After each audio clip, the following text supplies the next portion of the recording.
Hi, my name is Josh Hamilton, and I will be doing my SPED talk on the REST architecture, also known as representational state transfer. So, a little bit of history for it. There are widely known two different architectural design paradigms that you can use, and these are seen in both building in the real world and also in software development in the digital world. First is where you design from the ground up. It's a lot like building a house where you start with the foundation and basically nothing, and you build the walls, the ceiling, and everything inside. Second paradigm is where you start with a holistic view and add constraints. So it's not like carving a statue where you have a giant hunk of marble and you carve away parts you don't like, which is like adding constraints. And REST was built with the second paradigm in mind.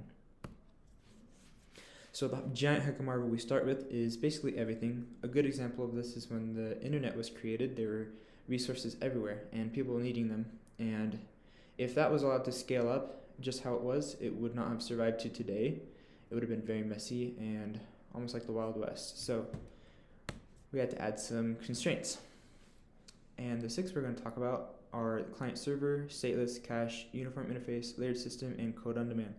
That is how we take this giant hunk of marble and carve it down into a beautiful sculpture that we all love and use today. First constraint is client server. I like to think of this as cells dividing, where they start out as one cohesive unit, but they quickly realize it's too cramped in here, so they have to make another cell. And one of those cells takes care of resources and allocating them. The other cell takes care of using those resources and consuming them. So each cell knows its part, and they can do it perfectly, and they can even be swapped out for other ones. Second constraint is stateless. I like to think of this as a boss who has many employees. The boss cannot and should not know everything about every single employee's life, but when they get together, the boss can hear what the employee has to say and knows what resources to give them to help them succeed. And that way, they don't need to know everything going on in their life, but they can still provide the correct resources they need. Third constraint is cache, where some requests from the client to the server can be stored on the client, and they're going to be categorized by cacheable and non-cacheable. Cacheable requests can be saved. It's probably data that doesn't change very much. Non-cacheable is data that probably will change and should be thrown out after used. This can create some problems where some data actually does change, and stale cache items can introduce some errors. So that's the downfall of cache. But upscale, it improves scalability and it seems more performant to users. Fourth constraint is uniform interface. This is a lot like going to the movies, where you have money and you can buy a movie ticket. The ticket says what movie you're going to watch, where you're going to watch it, and what time, and then you go and enjoy your movie. And I have listed here the 4 different constraints that we add to the interface to create this constraint to the entire system.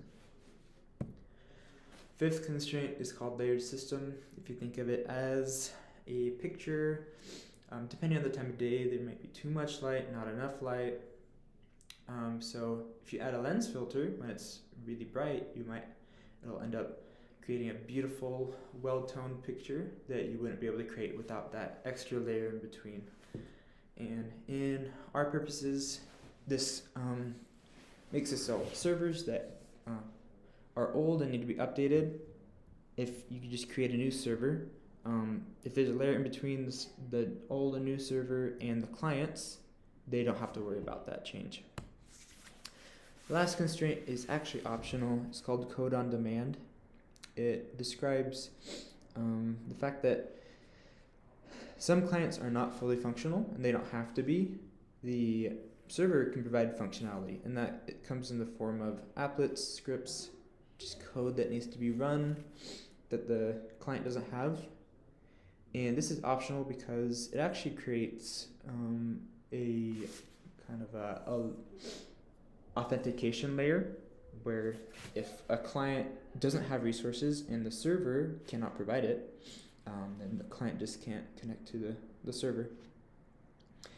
Well, I hope you learned some more about the REST architecture, and hope you'll be able to use it in some future projects.